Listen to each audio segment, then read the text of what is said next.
बच्चों, आज हम हिंदी की एक नई कविता पढ़ने जा रहे हैं और इस कविता का शीर्षक है एक बूंद।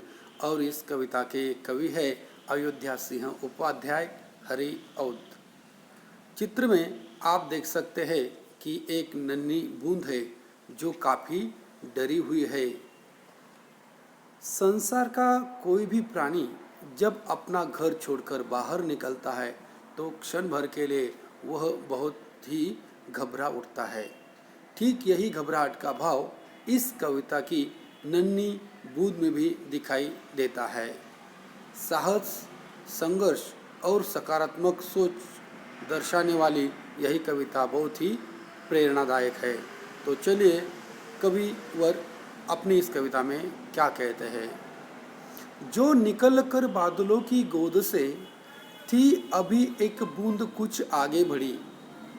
कविवर अपने कविता में कहते हैं कि बादलों की गोद से एक नन्ही बूंद बाहर निकल पड़ी और वह बूंद धरती की तरफ आगे बढ़ी। यहाँ पे आप देख सकते हैं, यहाँ पे बहुत सारे बादल है और बादलों की गोद से, बादल ही बूंद का घर होता है। बादलों की गोद से मतलब अपने ही घर से एक बूंद बाहर निकल पड़ी धरती की तरफ। सोचने फिर यही जी में लगी, आह क्यों घर छोड़कर मैं यूं कढ़ी। जब वह बूंद अपना घर छोड़कर बादलों से निकलकर धरती की तरफ बढ़ रही थी तो बूंद अपने ही मन में बार बार फिर जी में मतलब मन में सोचने लगी कि हाय मैंने अपना घर क्यों छोड़ा। उसे बहुत ही पछतावा हो रहा था। कड़ी मतलब घर से बाहर निकलना। तो बूंद को बार बार पछतावा हो रहा था कि बादलों जैसा सुंदर घर मैंने क्यों छोड़ा, मैं बाहर क्यों निकली। दैव मेरे भाग्य में है क्या बदा, मैं बचूंगी या मिलूंगी धूल में। तो कविवर क्या कहते हैं आगे। दैव मतलब परमेश्वर, भाग्य मतलब किस्मत और बदा मतलब लिखा। तो बूंद परमेश्वर से पूछ रही है कि हे परमेश्वर, मेरे किस्मत में क्या लिखा है।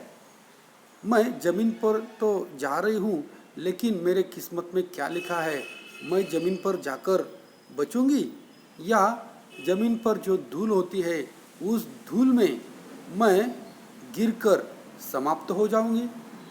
इस प्रकार की धूल में मैं गिरकर समाप्त हो जाऊंगी, ऐसा प्रश्न परमेश्वर से बूंद पूछ रही है। बाद में देखिए, या जलूंगी गिर अंगारे पर किसी, चू पड़ूंगी या कमल के फूल में। तो आगे बूंद अपने भविष्य के बारे में चिंतित है और परमेश्वर से पूछ रहे हैं कि हे परमेश्वर, मैं किसी अंगारे पर गिरकर जल जाऊंगी। अंगारे देखिए यहाँ पे आग लगी हुई है, ये है अंगारा।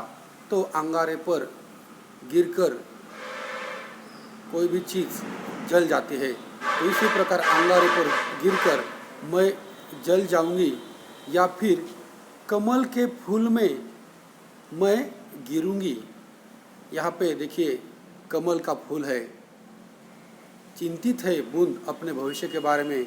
वो परमेश्वर से पूछती है, हे परमेश्वर, मैं किसी अंगारे पर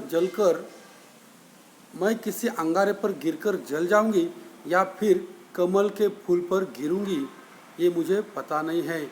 मैं बहुत ही चिंतित हूँ अपने भविष्य के बारे में। इस प्रकार यहाँ इस कविता में हमने क्या देखा है कि इस कविता में एक छोटी सी नन्ही बूंद होती है और वो बादलों की गोद से निकलकर धरती की तरफ चल पड़ती है, लेकिन उसे पछतावा हो रहा था कि मैंने घर क्यों छोड़ा। क्योंकि उसे अपने भविष्य के बारे में चिंता होती है कि मैंने घर तो छोड़ा है, मैं घर से तो निकल चुकी हूँ, मतलब बादलों से तो मैं निकल चुकी हूँ, लेकिन मैं आगे जाके बचूंगी या फिर धूल में गिरकर समाप्त हो जाऊंगी या फिर अंगारों पर गिरकर जल जाऊंगी या फिर कमल के फूल पर गिरूंगी। इस प्रकार बूंद इस कविता में अपने भविष्य के बारे में चिंतित थी।